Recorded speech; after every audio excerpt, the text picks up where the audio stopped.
Hey guys, welcome back to Black and Behind the Scenes. I'm Antoinette. And I'm Brittany.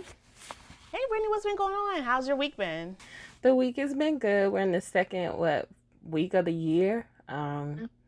Still trying to plan out the year and grind it out, and trying to plan on what this thing is gonna look like in 2021. It's good that you're planning because I've officially given up. I'm just going with the flow.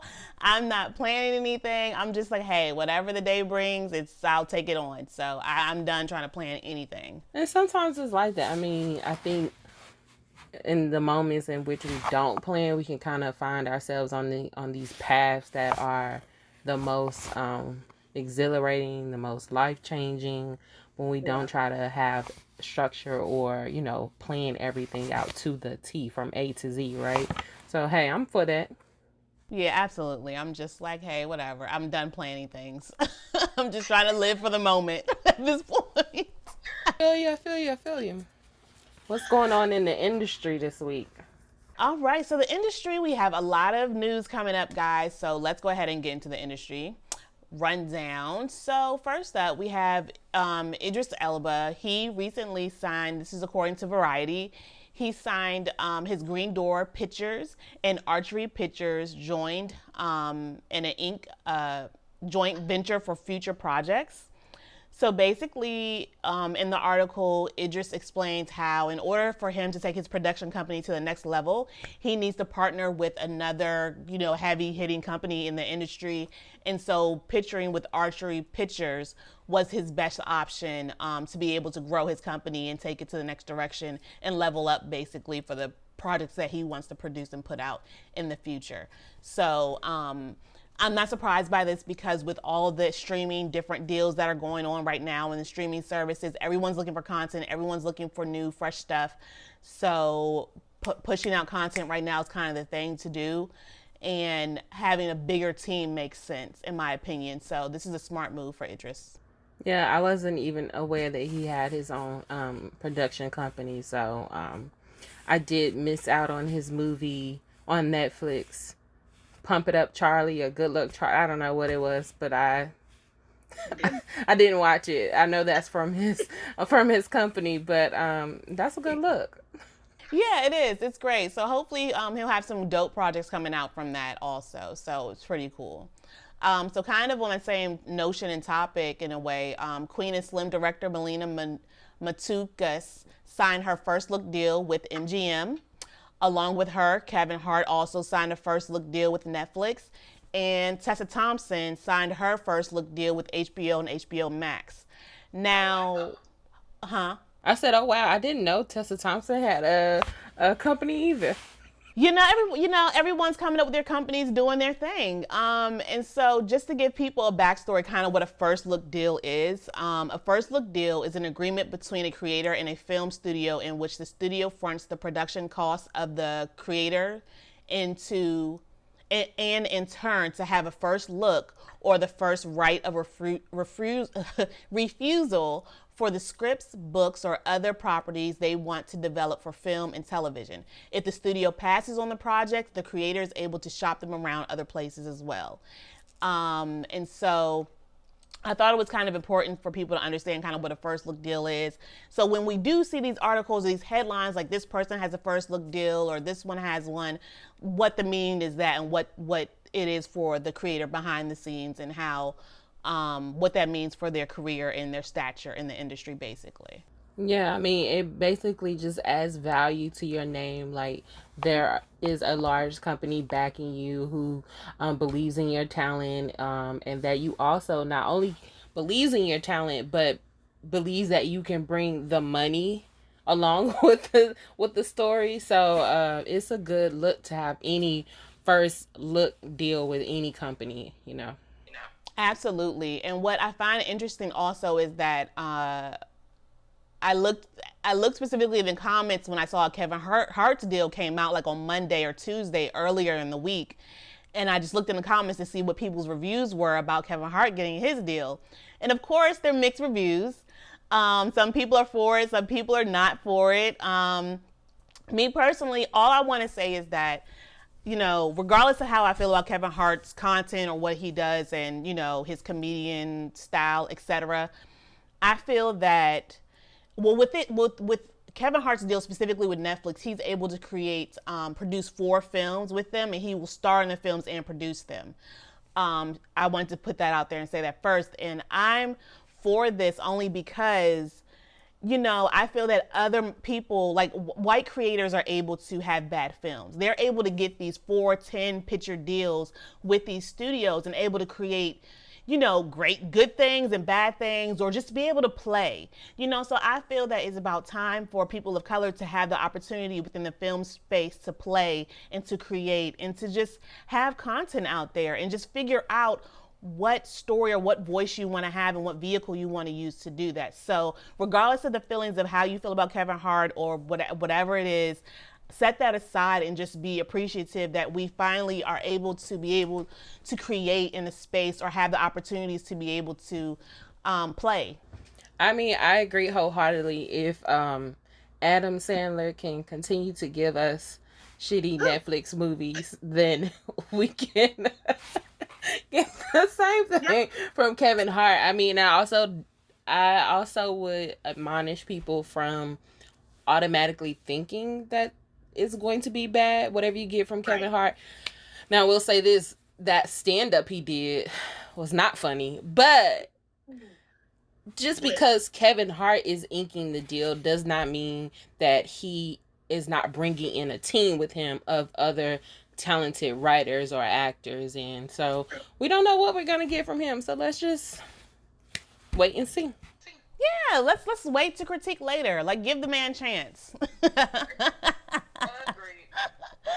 All right, so on the tech note side, guys, Hulu recently announced that they will be offering a $2 monthly streaming plan for college students.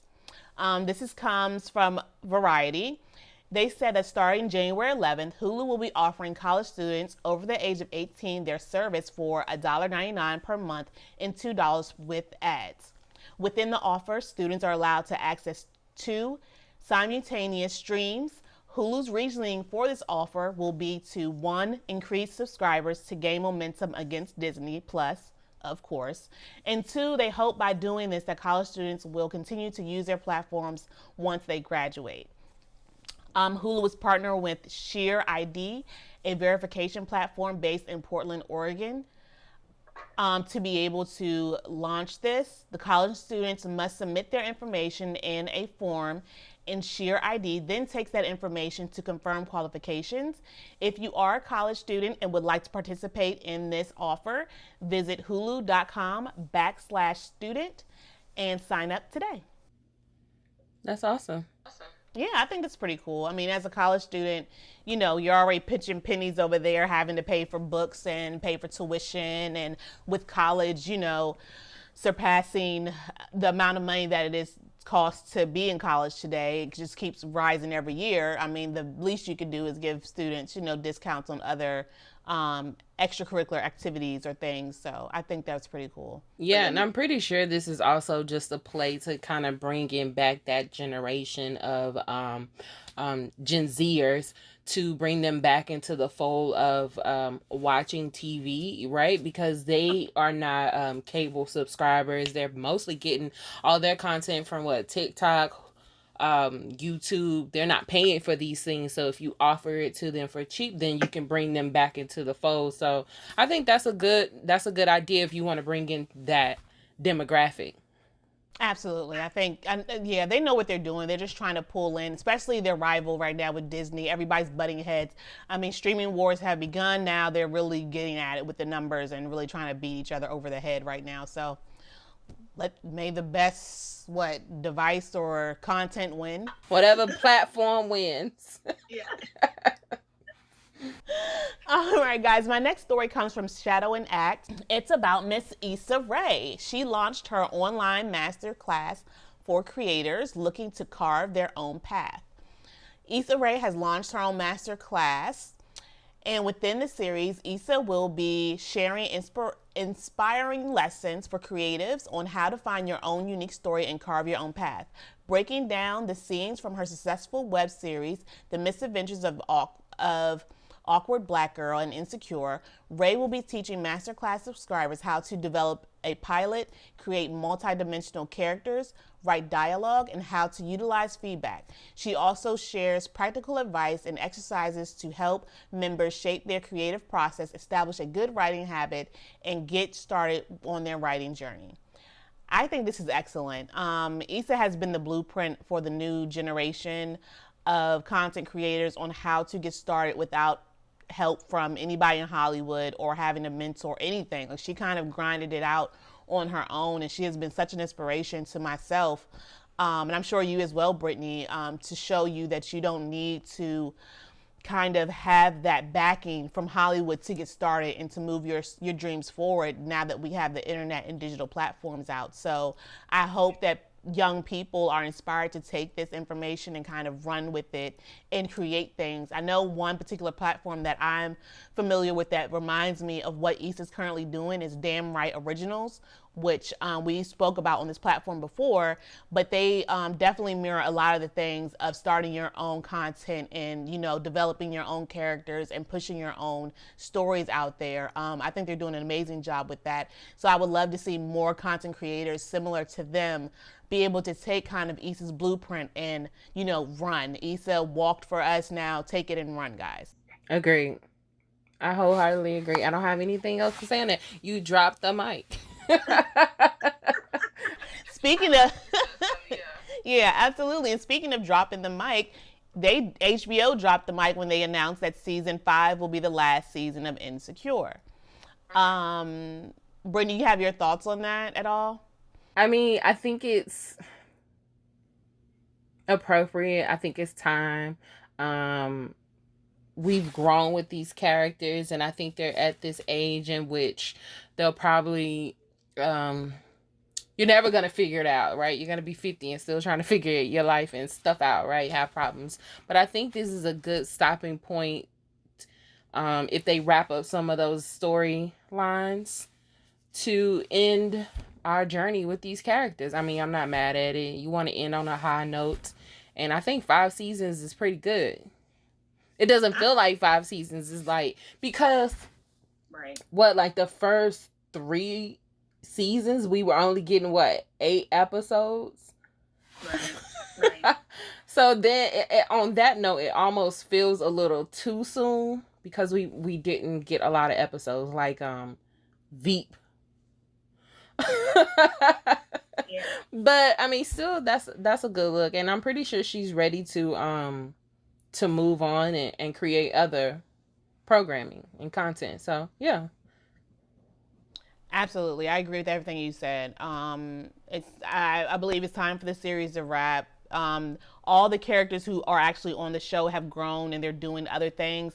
Another series that reminds me of this that I feel that's going to wrap after they do their 4th and 5th season is Atlanta. I think they're also, if Atlanta even comes back. Yeah. Whenever they come back, I feel they're going to wrap that up, because a lot, just like Insecure, it was a great battleground for these up-and-coming actors and names that we were not familiar with. Now that we're familiar with them, they're out doing amazing things and all these great projects that, you know, it's time for the characters to go on and, you know, right, yeah. Yeah. Mm-hmm. Okay, guys, the last story is not really a story. It's just an update that I wanted to give you, is that Judas and the Black Messiah has their launch date or their release date. They will be releasing that movie on HBO Max February 12th. So be on the lookout for that, because I know I'm going to be there February 12th watching the same day that it comes out. So I'm excited. Is this going to be released in the theaters as well? Now, I saw that it said, I mean, I know they're releasing it at Sundance when they do the screening for that, and that's kind of, I believe, within the same period of when it's going to release on HBO Max. It said big screen also. Now, they did not specify where it will be screened at, if it's only Sundance or if it's actually going to be in theaters, because big screen can mean, you know, various things.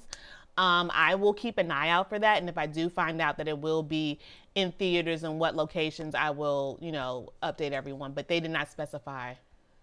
I'm just wondering because I know Wonder Woman 1984 was kind of HBO's or Warner Max their first attempt at this in theater and at home release.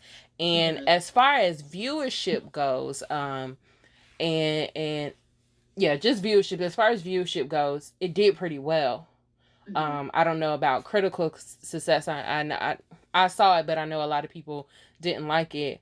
But I think because that did so well, I'm interested to see how those numbers correlate to box office figures.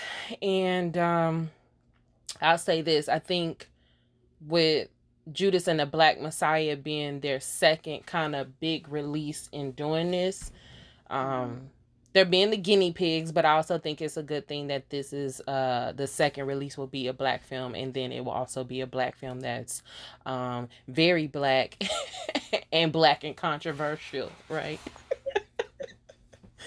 Not as controversial as American Skin, but that's another. Oh, girl. That is, I'm keeping my eye on that film. That's another whole episode. It is. And I can't wait. All right, guys, and that's it for the industry rundown. All right, you guys. This week we're going to spotlight Kay Oyegun. She is a screenwriter and director, producer. Last year she got an overall look, like we spoke about earlier, with 20th Century Fox. And now she will be doing her first feature, which she's the writer of Assisted Living. It's in the works. Cardi B has been tapped to be the main character, and this is Cardi B's first movie in which she would be the feature of a film. But Kay has been doing her thing in Hollywood for a while. Like I said, she got her an overall deal last year with 20th Century Fox.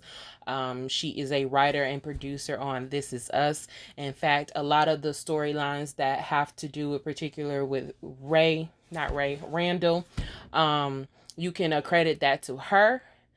In fact, she did her first directorial debut on one of the episodes recently for this season. She's been a writer for Queen and Sugar.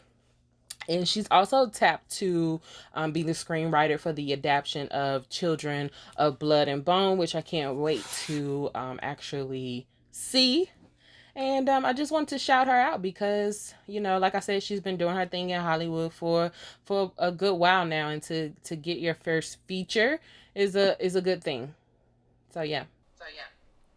Oh, very cool. Yeah, because I did highlight Cardi B on Assistant Living. I saw that she did get that role for that series, so I did highlight that today. But that's awesome that we had her as a spotlight because that has been big news all week. So congratulations.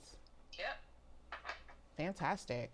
All right, guys. In our next segment of Stream or Skip, we will be reviewing 3 movies that have been released one last year and one this year. Yeah, 2 last year and 1 this year. The first up is Ma Rainey's Black Bottom. This movie was based on Ma Rainey's character, and it takes place as tensions rise when the trailblazing blues singer Ma Rainey and her band gather at a recording studio in Chicago in 1927. The writer for this was Ruben Santiago Hudson, and the screenplay was written by August Wilson. It was produced by Todd Black, Denzel Washington, and Danny Wolf, starring Viola Davis, Chadwick Boseman, and Coleman Domingo.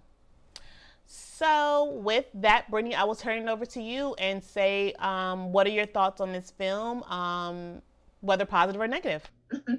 I really liked it. I would say I'm a fan of August Wilson plays. I have not seen Ma Rainey, but I'm pretty sure that if this has Denzel and Viola backing it, I'm pretty sure that it was very closely adapted from the play, because when Denzel produced Fences, which is also an August Wilson play, I mean, that was literally verbatim. Like, there were no liberties taken, nothing added, nothing subtracted. It was literally that play put on screen, and I can probably say 90% sure that the same thing was done with Ma Rainey. So, but in that regards, then I'm was a huge fan. I thought everybody did very well. It was very chilling to see Chadwick Boseman on screen. In fact, I could tell in some like shots, like in the very beginning of the film, he was a little bit skinnier than he was in other parts of the film. So it was kind of eerie to just know, oh, okay, this was what he was going through while he was shooting this film, and nobody on set knew. But I mean, classic Chadwick Boseman style acting. Viola is also the GOAT. I liked it. I even like Coleman Domingo. I think he's a good actor. Like his roles on Fear the Walking Dead, I really like him on that show. So yeah, I mean, I really liked it. What were your thoughts? My thoughts about the film, I thought it was great. So because it was adapted from the play, it has those strong elements similar to Fences, where they focus only on one or two particular scenes, and dialogue is the main focus of this particular movie. So if you're looking for more of a backstory on Ma Rainey, you're not going to get it. Like I said, it's only focused on this one studio recording session that she had, but there's so much being said without having to have an understanding of I guess, her life story as of yet, that you just get a peek and a glimpse into some of the things that she had to deal with in her life as a Black woman, as a singer in the time period in which this takes place in. So I love the dialogue, the parallel between Chadwick Boseman's character and her character, as far as the male perspective in that time period and the woman's perspective in that time period. And I also appreciated, what else was it? Even though they did not give a huge backstory as far as her life, they did give you a peek and a glimpse into her lifestyle and kind of the way people viewed her. Her lifestyle at that time also, even if it were just looks or glances, it didn't even have to be said. Just from the expressions of the faces of people, you kind of pick up that emotion and kind of what she went through, whether it was white characters in the film or Black characters in the film. So I really love that. And one thing that I found interesting that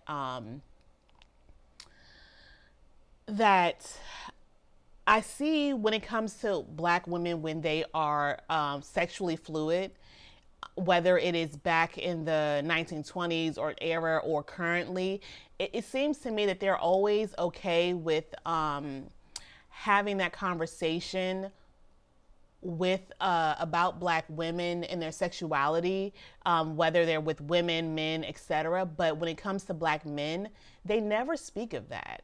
And I know for sure, like, I know there are probably men that are also sexually fluid that have been in other genres or industries, whether it's music, whether it doesn't matter. But it just seems to me that when it comes to women in general, they're okay with saying, oh yes, she liked women, or this, that, and the third, but they're never comfortable of displaying that with men.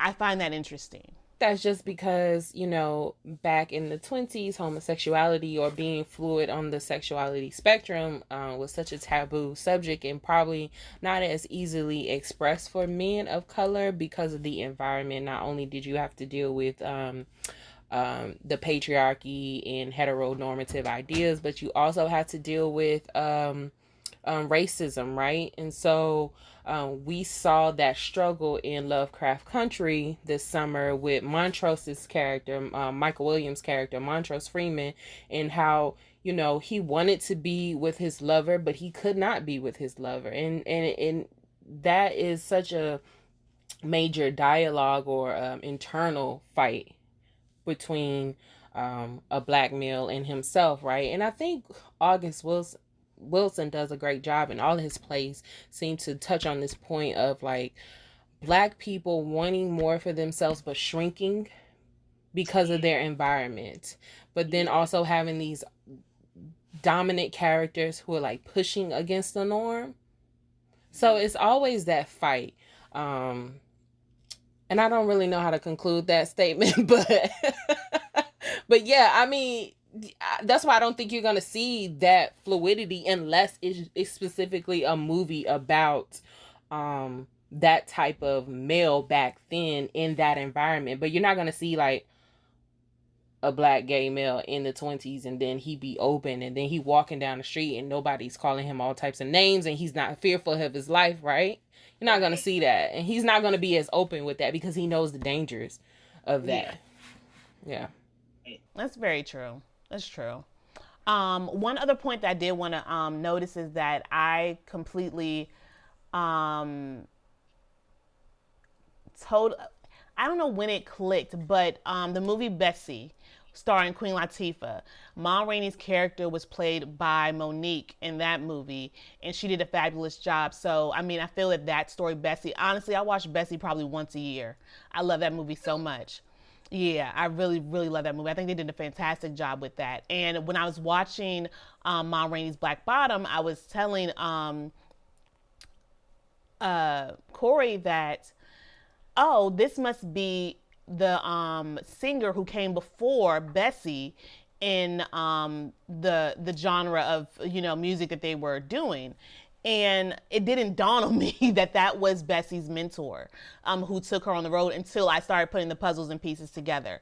So if you've seen Bessie, you kind of already have a backstory on Ma Rainey and her relationship with Bessie and how that mentorship went. And then you fast forward to, Ma Rainey's Black Bottom, and you get a peek into her world more so with this session that she has. So I thought that was pretty cool and dope to be able to tie those two films together.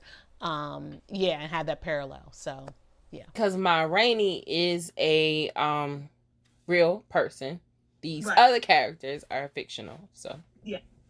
Yes, very much so. And another thing that I wish they wouldn't have harped on a lot of, because the other characters were fictional, is that I felt like Chadwick Boseman character had a lot of spotlight on him, more so than it needed to be. But I mean, but to me, the play is about him. The play is about his character, the black male perspective, as a lot of August Wilson plays are. Got it. Okay. That's just gonna be how it is.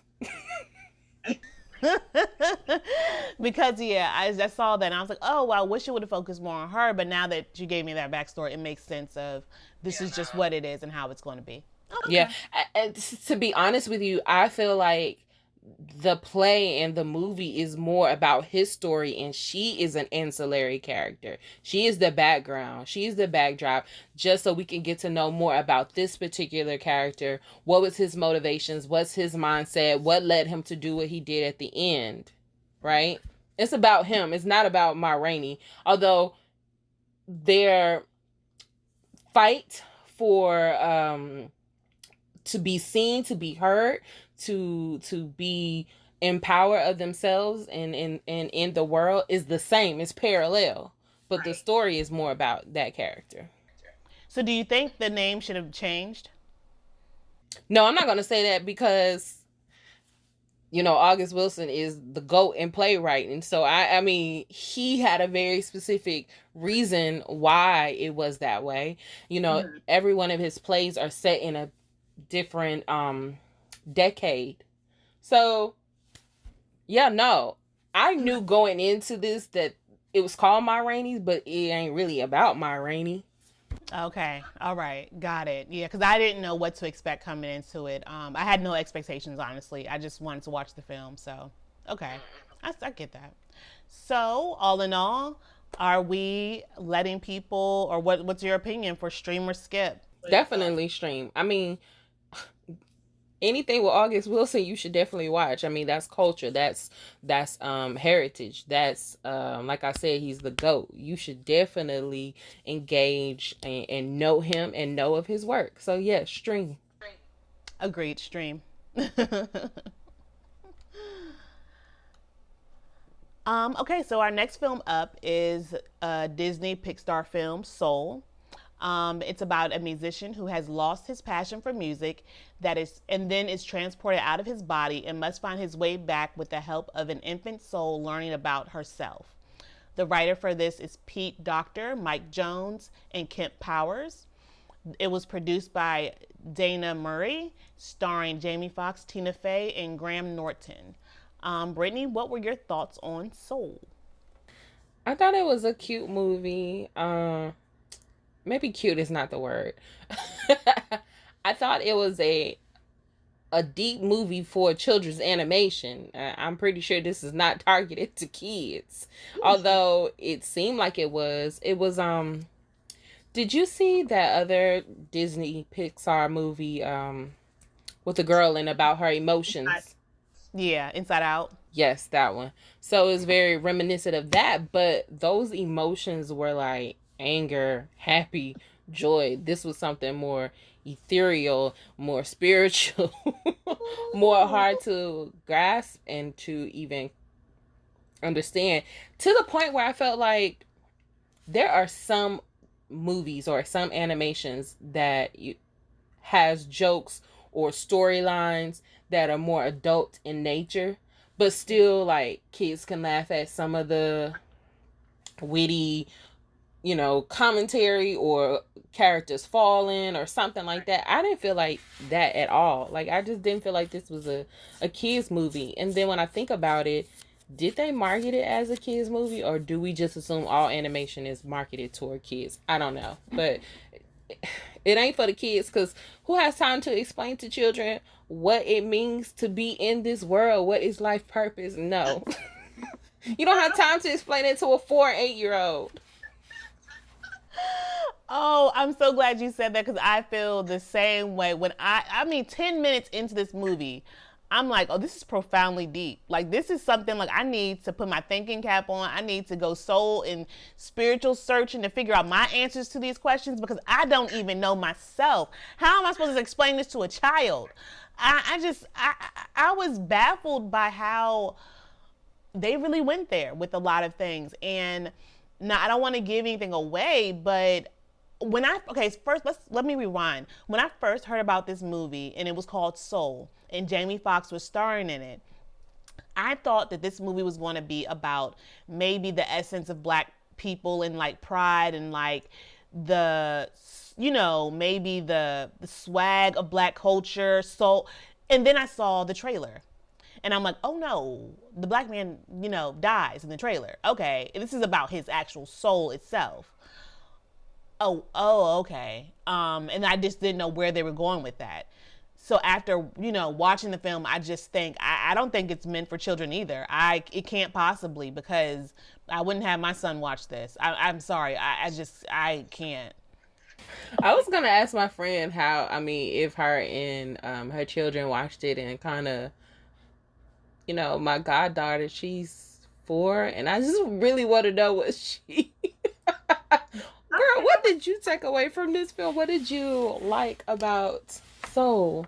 The cat? Exactly. And I'm like, how would a child... It's not like Shrek. Like, Shrek was a movie that kids could watch and laugh, and like with parents, and parents get the adult jokes and the kid jokes, and it's both level. You can have a good time. This movie is not like that at all. No, not at all. Not at all. Not at all. Okay, so another thing that I thought about the movie that I felt was interesting was, you saying that you thought this was about Black soul. I did. To me, the main character is Black, but he could have been white. There was nothing particularly Black about it, except that barbershop scene. Right, agreed. But this is before I saw the character and like knew the back, like he was a musician. This is when I just heard Soul and Jamie Foxx playing the main character. I knew nothing else about it, so I thought the direction of it was going to go somewhere else. But what are your thoughts about folks saying like they're tired of seeing Black animated characters be objects and not themselves? So like in I don't know, that movie, I can't even think, it was a spy movie that Will Smith came in, and then majority of the movie he was a pigeon, and then like, in Princess and the Frog, Tiana was a frog for majority of the movie, and here we have another main character who's Black, and he's a soul, and then he's a cat, and then he's, you know what I'm saying? So do you have any feelings on if you think that's intentional, by these animation companies to limit Black animation on screen? Okay. I was infuriated when I saw that the character dies. I mean, you see it in the trailer, so I'm not giving that away, guys. I'm not giving that away. You see that he drops down into the little hole in the trailer and that he dies. I was pissed when I saw that. I'm like, the first time that we actually have a protagonist in a Pixar film, he dies within the first 5 minutes of the film. Are you freaking kidding me? And then the Princess and the Frog, that infuriated me about, she's not even a real princess. She's a freaking assistant maid to this wealthy child, and then she becomes a frog for all the film, and then at the end she marries a prince, then becomes a princess for like 2 minutes. I don't know if this is done intentionally. I don't want to, put that, I want to have the best, positive mind to say it's a coincidence that this is happening, but I have noticed. I can't say that I haven't noticed and I haven't thought about it. It's the same thing like when we think about, Black people in horror films. Why are they the ones always dying the first 5-10 minutes within the film? We've seen that several times over. I don't know. I think it goes back. I would be slow to say that this is intentional as well, but I do think that it is evidence of lack of diversity and inclusion in the boardroom, a lack of understanding about the Black experience, or any experience that's not white. I mean, because we could say the same thing with any other cultural movie that Disney or Pixar has done and made some of their main characters not people. And I think people, or animation companies in Hollywood period, are genuinely, I don't know, I'm treading lightly, genuinely trying to change and be diverse.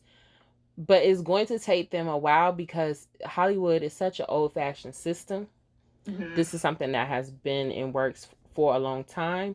And if you don't think racism wasn't deeply embedded into Hollywood, then you are sadly mistaken. And it's going to take a long time for us to change and break down those barriers and making sure that we have, like I said, that diversity, that inclusion in the boardroom, and making sure that we have Black animators so that, in that barbershop scene where you see him, he lining up, he got that pinky out, he got his tattoo, so it seems authentic. But that only happens when you have those Black writers, those Black animators, those Black staff in the room. But if you don't have anyone greenlighting and saying, hey, why don't we think something differently for this character, and why don't we make him a whole, fully realized human being, we're not gonna see it. I think they're just like, diversity, Black, whatever, everybody jump in the water. Right? They just throw whatever's gonna stick to the wall. And sometimes it can feel a little like half-assed thought, right? Like, yeah, we could have thought a little deep on this. So I don't know. I think other than that, I thought Soul was a good movie. Okay, so with that, you would suggest stream or skip for you? I would say stream, because even if with all these other rooted problems in the film, I think, like you said, it will give you some things to think about when you finish watching this film, about your life choices, how you're living your life, what are you doing to it, what's your purpose, what does that mean for you, especially if you don't think about those things. So yeah, I would say stream, only if so that you can get these self-actualization thoughts out there. But like, stream it right away, maybe you don't have to, but like, you're not doing anything on a Friday night, whatever. Yeah. Okay. I mean, what are your thoughts? Honestly, I would say skip. Ooh. Unfortunately, only reason why I would say that is because I just don't feel that. I mean, I went into this film with a very open mind. I didn't listen to anybody else's reviews. I didn't, I saw nothing prior to it, besides my own thoughts from seeing the trailer and just being excited to watch the film. And honestly, just 5-10 minutes into it, I was ready to cut it off. You was blown because he was dead. No, well, maybe that's what it was. And then it just went really deep. And I think you need to be on some things in order to take that trip with them to be able to go to the deep valleys and things like that. And no. I said, watch it if you want to get some, but if you just like trying to chill, no, maybe this ain't the movie for you to chill on. No, it's not. It's not a Netflix and chill. It's not Disney Plus and chill kind of thing. No, don't do that. Okay, so it's a skip for you. It's a skip. Yeah, so guys, 50-50 here. Respect. Yeah, exactly. Next up, guys, we have, so on the theme of animation, we're going to switch over to Netflix and review Canvas, which is a short film about a grieving grandfather struggling to reclaim his passion for painting after suffering a loss, finds the inspiration to create again. The director of this was Frank E Abney III. He was also the animator on Soul, CoCo, and Toy Story 4. He was also the executive producer for Hair Love, the short film. The production company was Netflix Animation, and the music was produced by Jermaine Stegall. And there's no dialogue within this short film at all. So, Brittany, what did you think about Canvas? I thought it was very cute. A cute short film. And by the way, you guys, Frank, he is a black male. So I'm all for black animators, black graphic artists, especially ones who are working on major motion pictures. And I like his style, honestly. So I do like this film. Like you said, it's a short. There is no dialogue, but you understand the storyline, and it's cute. What is it, like 15 minutes, if that? Yeah, I think it's about 9 or 15 minutes long. I don't think it's not. I know it's not past 20, so it's very short. Yeah, so it's not too bad. What were your thoughts on it? So I love seeing the brown animation characters. I thought that was beautiful. And with that comes I love the natural hair of the mother, of the daughter. I love the animation within the animation. I thought that was really dope. And I also loved how much emotion it evoked without speaking a word. I just thought the faces of the characters were so realistic and so relatable, and so it pulls you in to the storyline that you just get engulfed in it, and you just, at least I did, and I totally forgot what was going on around me because I was so captivated by the beautiful lighting of the picture and just the story itself. So, yeah. Okay, so this is a definite stream. Oh, absolutely. It's a stream for me, for sure. Agreed. And on the flip side, this is something that I would recommend you watching with your children.